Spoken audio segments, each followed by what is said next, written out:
এই বছরের শীতকাল আর দার্জিলিংয়ের কমলা লেবু প্রায় দুজনাই একসাথে হাত ধরে শেষের দিকে এগোতে চলেছে।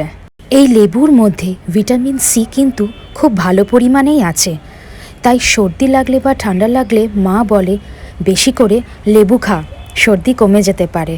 আর ভিটামিন সি শরীরের পক্ষে তো খুবই ভালো।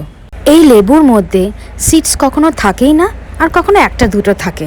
খেতে এতটাই মিষ্টি, আমার ভীষণ প্রিয় এই লেবু। প্রত্যেক বছরই এই শীতে দার্জিলিংয়ের লেবুর জন্য অপেক্ষা করে থাকি, দোকান থেকে যেন গাছপাতা সমেত কিনে আনা। তাই মনে হয় কবে দার্জিলিং যাব আর গাছে ঝুলে থাকবে এক গাদা লেবু, আমি পেড়ে পেড়ে খাবো, খুব ইচ্ছে হয়, সত্যি বলছি।